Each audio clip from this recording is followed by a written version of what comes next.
সুপ্রিয় দর্শক, আপনাদের সবাইকে আমন্ত্রণ জানাচ্ছি এনটিভি নিয়মিত স্বাস্থ্য বিষয়ক আয়োজন স্বাস্থ্য প্রতিদিনে।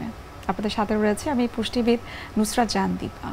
দর্শক, এখন যেহেতু বর্ষাকাল, সেই সাথে প্রচণ্ড গরম এবং এই সময়টাতে দেখা যায় ডেঙ্গুর প্রকোপ অনেকটাই কিন্তু বেড়ে যায় এবং অনেকেই কিন্তু আক্রান্ত হচ্ছে। আজ আমরা এই ডেঙ্গুর জ্বর নিয়ে বিস্তারিত আলোচনা করার চেষ্টা করব এবং এই বিষয়টি নিয়ে কথা বলার জন্য আজ আমাদের সঙ্গে স্টুডিওতে উপস্থিত রয়েছেন একজন বিশেষজ্ঞ চিকিৎসক। আলোচনা শুরু করব, তবে তার আগে আমরা পরিচিত হয়ে নিচ্ছি আমাদের সেই অতিথির সঙ্গে।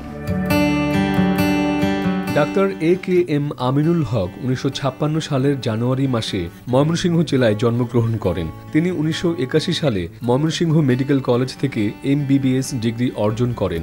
এরপর তিনি চিকিৎসা বিজ্ঞানে উচ্চতর FCPS ডিগ্রি লাভ করেন। বর্তমানে তিনি আনোয়ার খান মডার্ন মেডিকেল কলেজের মেডিসিন বিভাগের অধ্যাপক হিসেবে কর্মরত। আপনাকে স্বাগত আমাদের আজকের অনুষ্ঠানে। ধন্যবাদ আপনাকে। একটু জানবো যে ডেঙ্গু জ্বরটা আসলে কি এবং এখন কেন আসলে একটু বেশি বৃদ্ধি পাচ্ছে? ডেঙ্গু জ্বর তো এটা একটা মশাবাহিত ভাইরাস জ্বর। এখন মশার কামড়ে তো এটা ছড়ায়। এখন সারা বছর কিন্তু মশা একরকম থাকে না। আর এই ডেঙ্গু যে ছড়ায় হলো এডিস মশা। এই মশাগুলি কিন্তু স্ট্যান্ডিং ওয়াটারে তারা বংশ বিস্তার করে। তো বৃষ্টির সিজনে তো অনেক জায়গায় পানি জমে থাকে, বা একটা হলো বাসার ভিতরে যে জমা পানি আছে, মনে করেন ফ্রিজের পানি, এয়ার কুলারের পানি কিংবা বাথরুমে বালতি পানি সন্ধ্যা রেখে দিল, এর তো সারা রাতে থাকে, আবার হয়তো সকালে ব্যবহার হলো, এখানে তো 6 থেকে 8 ঘন্টা। তো এই পানিগুলিতে তারা বিস্তার লাভ করতে পারে। আবার যদি আপনি বাড়ির আঙ্গিনাতে দেখেন, এইখানে অনেক টিনের পাত্র কিংবা পানি তো মাটি দিয়ে টবের নিচে যে এটা থাকে, ওইটাতে অনেক বৃষ্টির পানি জমে, সেটাও বিস্তার হতে পারে। আর অনেকের যারা বড় লোক, তাদের বাড়ির উপরে তো আবার ট্যাঙ্কি আছে, মানে সুইমিং পুলের ব্যবস্থা আছে, সেই পানি যদি তারা ওই পরিষ্কার না করে, সেখানেও জন্ম নিতে পারে। যেহেতু মশার বংশ বিস্তার করার সুযোগ এই রেইনি সিজনে বেশি ডেঙ্গু হয়, তাহলে এই সিজনে এই জন্য ডেঙ্গুর প্রকোপ বেশি, সংখ্যাও বেশি। স্যার, মশা কামড় দেওয়ার কতদিনের মধ্যে আসলে ডেঙ্গু হবার প্রবণতাটা থাকতে পারে? এটা হলো যে নর্মাল টাইম হলো 2 থেকে 13 দিন, এভারেজ টাইমটা আমরা ধরি 1 সপ্তাহ পরে তার জ্বরটা আসবে। আচ্ছা, একটা হলো মশা কামড় দেওয়ার সাথে তো স্কিনে ভাইরাসটা ঢুকলো, এরপরে এটা বিশেষ ব্যবস্থা রক্তের মধ্যে যায়, তখন এই বংশ বিস্তার করতে থাকে, তাহলে একটা পর্যায়ে গিয়ে তার জ্বরটা আসে। তাহলে এখানে তার 6-7 দিনের একটা ব্যাপার আছে, এটাকে আমরা ইনকিউবেশন পিরিয়ড অথবা সুপ্তকাল বলি, তারপরে তার জ্বরটা আসবে। প্রতি বছরে দেখা যায় যে ডেঙ্গু জ্বরের যে প্যাটার্নটা, সেটা কিন্তু একটু চেঞ্জ হয়। এইবারে ডেঙ্গু জ্বরের কোনো আলাদা কোনো বিশেষত্ব আছে কিনা? এইবার তো বেশিরভাগ ক্ষেত্রে দেখা যায় হাই ফিভার, হঠাৎ করে জ্বর আসছে 3-4 1-2 দিন থাকার পরে আর নাই, তারপরে হয়তো তার অন্য সমস্যাগুলি থাকে, শরীর ব্যথা, তারপর জয়েন্টে ব্যথা, মাথা ব্যথা, ঘুম হয় না, আবার লাল লাল দাগ পরে, ইচিং হয়, এই ধরনের ফিচারগুলি নিয়ে বেশিরভাগ আসে। কিন্তু জ্বরটা 2 দিন পরে দেখা যায় যে নাই। এই জন্য অনেক রোগী মনে করে যে আমার তো জ্বর ভালো হয়ে গেছে। আসলে তা না, জ্বরটা ভাইরাস ফিভার, তো এটা তো এক সময় তো থাকবে না, কিন্তু তার যে কনসিকুয়েন্সগুলি এইগুলি তো চলতে থাকে। এই জন্য তার চিকিৎসা নিতে হবে। এক্ষেত্রে জ্বর দেখা দেওয়ার কতদিনের মধ্যে আসলে ডেঙ্গু টেস্ট আসলে করা উচিত? এখন তো ডেঙ্গু টেস্ট 2 রকম আছে, একটা হলো সাথে সাথে অ্যান্টিজেন টেস্ট করা যায়। প্রথম দিনেই যদি আসে তাহলে টেস্টটা বেশি পজিটিভ আসে। যদিও বলা আছে এটা 1 থেকে 3 দিনের মধ্যে। এটা হলো ডেঙ্গি NS1 অ্যান্টিজেন। এটা 1 থেকে 3 দিনের মধ্যে পজিটিভ আসে, কিন্তু বেশিরভাগ হলো প্রথম দিনই আসে। এই জন্য ডায়াগনোসিস করা একটা সুবিধা। আবার 3-4 দিন পার হয়ে গেলে তখন আবার অ্যান্টিবডি টেস্ট করতে হবে। অ্যান্টিবডি 2 রকম আছে, IgM, IgG। IgMটা হলো রিসেন্ট, এখনকার জ্বর, আর IgG যেটা আগে হয়তো তার সাবক্লিনিক্যাল ইনফেকশন হয়েছে কিংবা আগে ডেঙ্গু জ্বর একবার হয়েছিল, সেই অ্যান্টিবডিটা তার শরীরে রয়ে গেছে। আচ্ছা, যদি কারো ক্ষেত্রে দেখা যায় যে প্রথম দিনের জ্বরে তিনি টেস্ট করলেন এবং NS1টা পজিটিভ আসলো, এক্ষেত্রে আপনি কি পরামর্শ দিবেন যে আসলে ঘরে থেকেই তিনি চিকিৎসা করতে পারবেন নাকি আসলে হসপিটালে ভর্তি হওয়া উচিত? ডেঙ্গু জ্বরের শুরুতেই ভর্তি হওয়ার দরকার নেই।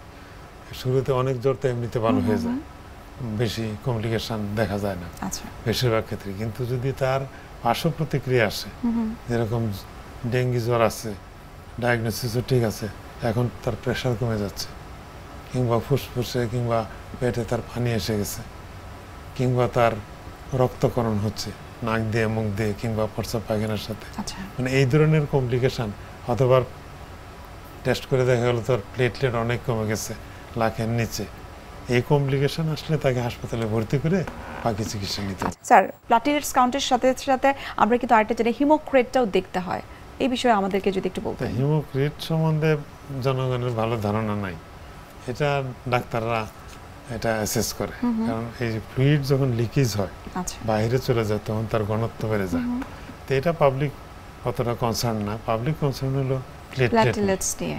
প্লেটলেট এখন ডেঙ্গু জ্বর হলে সাথে সাথেই তো কমবে না, এটা তো মেকানিজম আছে। ভাইরাসটা যখন অস্থিমজ্জাতে ঢুকে কিংবা প্লেটলেট যখন অ্যান্টিবডির সাথে মিশে ভাঙতে থাকে তখন কমে, তাহলে এটা 4-5 দিন পরে গিয়ে কমবে। মানে জ্বর কমার পরেই কিন্তু প্লেটলেট কমতে থাকে, এখানেও একটা মিসকনসেপশন আছে। প্লাটিলেটস এর কাউন্টটা দেখার পাশাপাশি হিমোক্রেট কোন লেভেলে আছে সেটাও কিন্তু দেখতে হয়, এটা আমরা চিকিৎসকরা দেখি। আচ্ছা, চিকিৎসকরা দেখি হিমোক্রেট যদি বাড়তে থাকে তখন আমরা বুঝি যে তার ডিহাইড্রেশন হয়ে গেছে, সেই ক্ষেত্রে তাকে ফ্লুইড দিয়ে ফ্লুইড ব্যালেন্সটা মেনটেন করতে হবে। জনগণ কিন্তু এটা নিয়ে অত তারা কনসার্ন না, তারা বোঝে যে প্লেটলেট আমার কমে যাচ্ছে, তখন তারা প্যানিক হয়ে যায়। তো প্লেটলেট তো এমনি 1.5 লাখ থেকে 4.5 লাখ নর্মাল, তো এটা কমতে কমতে 1 লাখে আসলে কোনো ভয়ের কিছু নেই। 1 লাখের নিচে আসলে আমরা তখন ভর্তি করি। এটা একটা। আরেকটা হলো যদি প্লেটলেটও কমছে কিন্তু তার সাথে অন্য ইয়ে আছে, মনে করেন ব্লিডিং আছে, তাহলে কিন্তু তাকে আইদার প্লেটলেট অথবা ব্লাড দিয়ে তাকে এটা রিসুসিয়েট করতে হবে। শুধু হিমাটোক্রিট যদি বাড়ে তখন ফ্লুইড দিয়ে তাকে নর্মাল করা যাবে, কিন্তু যদি সাথে প্লেটলেট কম ব্লিডিং আছে তখন কিন্তু আবার অন্য চিকিৎসা। কোমরবিডিটি ডিজিজ যাদের রয়েছে তাদের যদি ডেঙ্গু জ্বর হয় তাদের জন্য আসলে বিশেষ সতর্কতা কি কি অবলম্বন করা উচিত? কোমরবিডিটি তো সব ডিজিজের বেলায় মানে প্রগনোসিস খারাপের দিকে যায় তাড়াতাড়ি। এখন অলরেডি তার ডায়াবেটিস কিংবা এল্ডারলি কিংবা তার হাইপারটেনশন কিংবা কিডনিতে তার সমস্যা আছে, লিভারের সমস্যা আছে, এই সমস্ত রোগী তো যখন ডেঙ্গু জ্বরে আক্রান্ত হবে তখন তার সিভিয়ারিটিটা বেশি হবে, তার কমপ্লিকেশনটা অ্যারাইজ করবে বেশি, এবং এই মাল্টি অর্গান ইনভলভমেন্ট হলে তার মৃত্যুর ঝুঁকি থাকে বেশি। সেই জন্য এই সমস্ত রোগীর বেলায় আর্লি হসপিটালাইজ করতে হবে। আর্লি হসপিটালাইজ করলে তার মনিটরিংটা ভালো হবে, ডাক্তাররা বুঝতে পারবে তার কী কী সমস্যা আসতে দেখা যাচ্ছে, সেই অনুযায়ী তার চিকিৎসাটা ইমিডিয়েট হবে। আর যখন দেখা যায় বসে আছি বাসায় একদম শেষ সময়ে তাড়াতাড়ি করে এমার্জেন্সিতে আসলাম, তখন ম্যানেজমেন্টটাও তেমন কিছু করা যায় না, রুগীকেও সেভ করা একটু কঠিন হয়ে যায়। এই জন্য যাদের কোমরবিডিটি আছে তাদের আর্লি চিকিৎসা নিতে হবে, তাদের আর্লি ডাক্তারের কাছে যাইতে হবে। যাদের কিডনি রিলেটেড প্রবলেম রয়েছে, আমরা সবাই জানি যে কিডনি পেশেন্টদের লিকুইড রেস্ট্রিকশন রয়েছে, কিন্তু তখন যদি তার ডেঙ্গু জ্বর হয়ে থাকে তখন এই যে আপনি বলছিলেন যে তাদেরকে ফ্লুইড সাপ্লাই দেওয়া হয় বডিতে, তো সেটিকে আসলে আপনারা কিভাবে ব্যালেন্স করে থাকেন? সেটাও দিতে হবে, কারণ এটা তো আপনার টেম্পোরারি ব্যাপার, তার হয়তো 1 সপ্তাহের জন্য। কিডনির রোগটা তো ক্রনিক, তার ক্রিয়েটিনিন হয়তো বেশি, এটা দীর্ঘদিনের। আমরা ফ্লুইড ব্যালেন্সটা মেনটেন করলেও আইভি দেয়, তারপরে তো আস্তে আস্তে আমরা যখন সে রিকভারি করে যাবে, ভালো হয়ে যাবে, তখন সে আবার আগের অবস্থানে। এবং সেটা কিন্তু হসপিটালেই করা উচিত। হসপিটালেই করা উচিত। স্যার, ডেঙ্গুর ভ্যাকসিন এক্ষেত্রে রয়েছে কিনা, বা ভ্যাকসিনটা দিলে কতটুকু নিজেদেরকে প্রোটেক্ট করা যেতে পারে? ভ্যাকসিন আগে ভালো ভ্যাকসিন ছিল না, কিন্তু এখন ভ্যাকসিন আবিষ্কার হয়েছে এবং ভ্যাকসিন কোনো কোনো দেশে ইউজও হয়, যেমন ইন্দোনেশিয়া, ব্রাজিল, এই সমস্ত দেশে ইউজ করে। আমাদের দেশে কিন্তু এটা ইউজ করা হয় না এবং অ্যাভেলেবলও না। 2 ধরনের ভ্যাকসিন আছে, একটা হলো ডেংভ্যাক্সিয়া আর একটা হলো কিউডেঙ্গা। তো ডেংভ্যাক্সিয়া যেটা, এটা একবার যার ডেঙ্গি হয়ে গেছে পরবর্তীতে যাতে আর না হয় এই জন্য দেওয়া হয়। আর কিউডেঙ্গা যেটা, এটা আমাদের ডেঙ্গি ভাইরাসের 4টা স্ট্রেন আছে, ডেন 1, 2, 3, 4, এই 4টা স্ট্রেনেরই অংশবিশেষ নিয়ে এই ভ্যাকসিনটা তৈরি করা হয়েছে। এই ভ্যাকসিনটা যাদের মানে হয় নাই তাদের দিতে হবে এই ভ্যাকসিনটা, বিশেষ করে শিশুদের এবং বয়স্কদের, যাদের ভালনারেবিলিটি বেশি, যারা মারা যাওয়ার সম্ভাবনা বেশি, তাদেরকে দিতে হবে। কিন্তু আমাদের দেশে এটা ব্যবহার করে না, আমাদের দেশে এটা এখানে অ্যাভেলেবল। সেটির কারণটা আসলে কি, এবং একজন চিকিৎসক হিসেবে আপনারা আসলে স্বাস্থ্য বিভাগ, স্বাস্থ্য অধিদপ্তর যারা রয়েছে তাদের প্রতি নিশ্চয়ই আপনাদের প্রত্যাশা রয়েছে, এবং আমরা সাধারণ জনগণ যারা আমাদের প্রত্যাশা রয়েছে যে এই ভ্যাকসিনটা যেন অ্যাভেলেবেল হয়। এটা হলো সরকারের ইনভলভমেন্ট থাকতে হবে। আর একটা হলো যে এখানে মানে প্রাইভেটলিও এটা আগ্রহ কম, কারণ আপনি যদি দেখেন যে শুধু বর্ষাকালেই অসুখটা হয়, তাহলে বর্ষাকালের সময় মানুষের সচেতনতা বেশি, ভয়ভীতি এটা থাকে, আর বাকি যে 9 মাস তখন তার এটা কোনো খবর নেই। তো এই জন্য মানুষের তো ইন্টারেস্ট কম। এখন প্রাইভেট সেক্টরে যদি এটা আনে, এটা তো ঠিকমতো ইউজ হবে না, সেল হবে না, এটা সমস্যা। তো এটা যদি মানে আনতে চায় কিংবা দিতে চায়, তাহলে এটা গভর্নমেন্ট মানে লেভেলে হইতে হবে, তারপরে হয়তো প্রাইভেট সেক্টর তারা ইন্টারেস্টেড হবে। শুরুটা কিন্তু গভর্নমেন্ট লেভেল থেকে করতে হবে। এবং আমাদের দেশে তো বড় সমস্যা, এই ভ্যাকসিনের চেয়ে বড় সমস্যা হলো মশা। মশাকে নিয়ন্ত্রণ করতে হবে। মশার কামড়ে যেহেতু হয়, মশাটাকেই তো প্রিভেন্ট করতে হবে।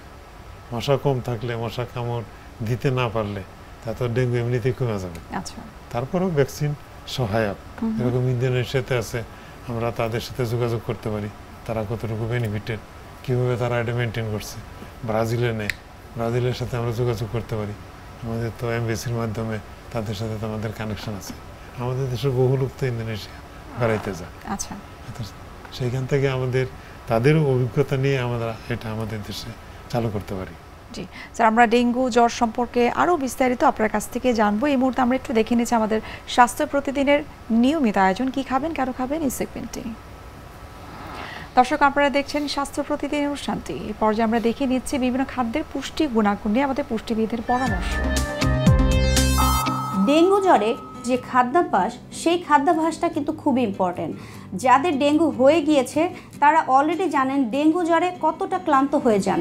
ডেঙ্গু নিয়ে অনেক সচেতন থাকতে হবে। স্বাভাবিক জীবনযাপনের জন্য আপনাদের সবাইকে বলবো যে ডেঙ্গুর ব্যাপারে আপনারা সবাই জানেন যে ডেঙ্গুর পানি যদি জমে থাকে সেই পানিতে ডেঙ্গি হয়। আপনি যদি ময়লা আবর্জনা থাকে ঘরের চারপাশে, তাহলে কিন্তু মশা আসতে পারে, এবং সন্ধ্যার পরে জানালাগুলো আটকে রাখবেন যাতে আপনি কোনোভাবেই ডেঙ্গুর মশা দ্বারা আক্রান্ত না হন। এবার আসেন, ডেঙ্গু জ্বর যদি হয়ে যায় তাহলে আপনার হোম রেমেডি কী হবে, কী ধরনের খাবার আপনি খাদ্য তালিকায় রাখবেন। খেয়াল রাখতে হবে প্রত্যেকটি জ্বরে আপনার ওজনের 7 কিলো ক্যালোরি করে কিন্তু আপনার কিলো ক্যালোরি প্রত্যেকটা মানুষের জন্য বেড়ে যায় জ্বর হলে। যতটা খাবার খাচ্ছিলেন তার সাথে ক্যালোরি বাড়িয়ে দিতে হবে। আপনি তো এমনি খেতে পারছেন না, তাহলে খাবার কিভাবে খাবেন? জ্বরে মুখের রুচিটা কমে যায়। সেক্ষেত্রে আপনাকে বলবো বারে বারে খাবার খেতে হবে, লিকুইড জাতীয় খাবারগুলো খেতে হবে, ফ্লুইডের পরিমাণ বাড়িয়ে দিতে হবে। বিকজ যদি আপনি ডিহাইড্রেটেড হয়ে যান, জ্বরে যদি আপনি খাবার না খেতে পারেন, তাহলে আপনার রোগ প্রতিরোধ ক্ষমতা আরও ধীরে ধীরে কমে যাবে এবং আপনি দ্রুত সুস্থ হওয়ার পরিবর্তে অসুস্থর পরিমাণ আরও বেড়ে যাবে। এক্ষেত্রে প্রোটিনের রিকোয়ারমেন্ট অনেক বেশি থাকে। যাদের ডেঙ্গু আছে বা ডেঙ্গু হয়েছে তাদের ক্ষেত্রে ভিটামিন সি রিকোয়ারমেন্টটাও বেড়ে যায়। যদি মেইন মিল খেতে না পারেন তাহলে ছোট ছোট করে 2 থেকে 2.5 ঘন্টার গ্যাপে একটু লিকুইড ফর্মের খাবারগুলো রাখেন, যাতে করে আপনার যেই অপর্যাপ্ত ক্যালোরিগুলো আছে সেগুলো ফিল আপ হয়ে যায়। আপনি প্রত্যেকদিন আপনার খাদ্য তালিকায় চিকেন স্যুপ রাখবেন, তার ভিতরে অবশ্যই যেন গার্লিক ক্লোভস থাকে অথবা আপনি জিঞ্জার যেন থাকে, সেটি অবশ্যই দেখতে হবে। তাছাড়া আপনি খেতে পারেন পমিগ্রেনেট জুস, অরেঞ্জ জুস, মাল্টা জুস, এইগুলো আপনার খাবারের তালিকায় রাখলে তার ভিতরে আপনার প্লাটিলেট কাউন্ট যদি কমও থাকে ইনক্রিজ হয়ে যাবে। এছাড়া আপনি প্রত্যেকদিন আবার আপনার খাদ্য তালিকায় ইলেকট্রোলাইটস ব্যালেন্স রাখার জন্য কোকোনাট ওয়াটার বা ডাবের পানি রাখতে পারেন। ডাবের পানি খেলে আপনি যদি দুর্বলতাও অনুভব করেন তাহলে সেই ডাবের পানিতে electrolyte sodium and potassium both কিন্তু রেজ থাকে ডাবের পানিতে, আপনি শারীরিকভাবে বেটার ফিল করবেন। আপনি আপনার খাদ্য তালিকায় প্রত্যেকদিন একটু মেথি পানি রাখতে পারেন। মেথি পানি কি করবে, আপনার যদি প্লাটিলেট কাউন্ট কম থাকে সেটাও ইনক্রিজ করে দিবে। এছাড়া আনতে পারেন পালং শাক। পালং শাক বা স্পিনাচ আপনি স্যুপ করে খেতে পারেন, একটু সালাদের মধ্যে দিতে পারেন, এর সাথে একটু নাটস নিতে পারেন, একটু মিক্সড করে আপনি যদি ওই যে আনারের কথা বলেছিলাম জুস, আনারের যদি জুস না নিয়ে আপনি যদি আনারটাকে সরাসরি নিয়ে নেন, একটু ফ্রুট সালাদ করে, fruits salad and fruits mix সালাদটা কিন্তু অনেক ভালো কাজ করে আপনার ডেঙ্গু পেশেন্টের জন্য। এতে মুখের রুচিটা ব্যাক করে, এর ভিতরে ভিটামিন এ থাকে, আয়রন থাকে, আপনার ভিটামিন সি থাকে। সবশেষে খাবারের মধ্যে আপনি অবশ্যই লেবু এবং আমলকিটা যোগ করবেন, কেননা ভিটামিন সি যদি আপনার কম থাকে তাহলে রোগ প্রতিরোধ ক্ষমতা তো কমে যাবেই, প্লাটিলেট কাউন্টও বাড়ার সুযোগ কম থাকে। এছাড়া আপনি যা খেতে পারেন সেটা হলো ভিটামিন বি কমপ্লেক্সযুক্ত খাবার। ভিটামিন বি কমপ্লেক্সযুক্ত খাবারের জন্য আপনি ভাতটাকে একটু রেড করে নিতে পারেন, মানে লাল চালের আটা বা লাল চালের যদি ভাত এগুলো যদি খাবারে নিয়ে আসতে পারেন তাহলে ভিটামিন বি কমপ্লেক্সের অভাবে কিন্তু আপনার দুর্বলতা ফিল হয়, দুর্বলতা ভিটামিন বি কমপ্লেক্স দূর করে দিবে। ডেঙ্গু পেশেন্টের জন্য এটি খুব ভালো কাজ করবে আশা করা যায়। যদি সব মিলিয়ে আপনি আপনার পেটের যদি কোনো রকম কমপ্লিকেশন না থাকে, যদি দুধ হজম করতে পারেন তাহলে খাবারের তালিকায় একটু দুধ রাখেন, কেননা দুধ আপনি সুষম ফুডের ভিতরে একটি সবচেয়ে আদর্শ খাবার আমরা বলে থাকি। দুধের ভিতরে একটু টার্মারিক যদি ইনক্লুড করে রাখেন, হলুদ, তাহলে আপনার দুর্বলতার সাথে সাথে আপনার প্লাটিলেট কাউন্টটাও বেড়ে যাবে এবং আপনি সুস্থ অনুভব করবেন আশা করি। আপনার কাছে জানতে চাই, যেহেতু ডেঙ্গুর প্রবণতাটা অনেক বেশি আমাদের দেশে প্রতি বছর এটা হচ্ছে, একটু জানবো যে কিভাবে আসলে প্রতিরোধ করলে এই ডেঙ্গুকে থামানো যায় বা ডেঙ্গুতে আক্রান্ত হবার যে সংখ্যাটা সেটিকে আসলে কমানো যেতে পারে? আসলে প্রতিরোধ ব্যবস্থাটা ব্যক্তিগত পর্যায়ে থাকতে হবে আর হলো সামাজিক পর্যায়ে। ব্যক্তিগত পর্যায়ে আমাকে মশা না কামড়ায় তাহলে একটা হলো যে আমি যদি এই যেরকম হাফ শার্ট পরছি এটা তো ফুল শার্ট পরতে হবে যাতে এক্সপোজার এরিয়াটা কম থাকে। আরেকটা হলো যে তারপরেও তো কিছু অংশ এক্সপোজ থাকে, সেখানে ইনসেক্ট রেপিলিয়েন্ট দিতে হবে যাতে মশায় কামড় না দেয়, ওইটা গন্ধে মশা আগে দূরে সরে যায়। আরেকটা হলো আমি যখন রেস্ট নেব ঘুমাবো তখন মশারের নিচে আমাকে ঘুমাইতে হবে।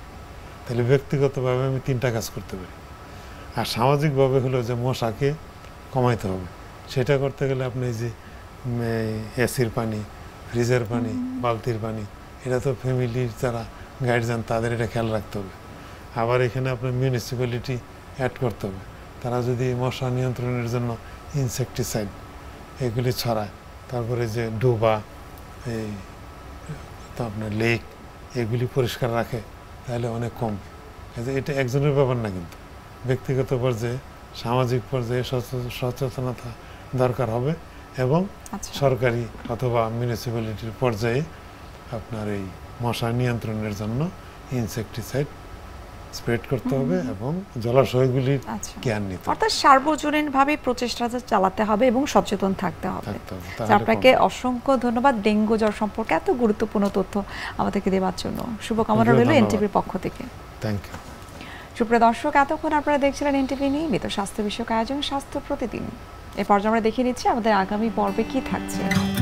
আমাদের একটা ধারণা যে পানি কম পান করলে কিডনি পাথর হচ্ছে বোধহয়, এটা আংশিক আমি বলবো, এটা কিছুটা দায়ী, কিন্তু কিডনির পাথর হওয়ার পিছনে কিছু মেটাবলিক অ্যাবনর্মালিটি থাকে এবং কিডনির পাথর যে হয় অনেক সময় একটু সাইলেন্ট থাকে, ধরা পড়তে দেরি হয়, অনেক সময় খুব সিমটম হয়, ভীষণ পেইন হয়, কলিকি পেইন বলে আমরা, আর্লি ধরা পড়ে। তো এই যে পাথর ভেদে কিন্তু এই সিমটম, কিছু পাথর আছে ক্যালসিয়াম অক্সালেট পাথর, এটা একটু স্পাইকি ধরনের থাকে, এটা এক জায়গা থেকে আরেক জায়গায় মুভ করার সময় প্রচণ্ড ব্যথা হয়, ব্যথার সাথে বমি, অনেক সময় কাঁপুনি দিয়ে জ্বর আসে, যদি সাথে ইনফেকশন হয়, এগুলো আর্লি স্টেজে ধরা পড়ে যায়।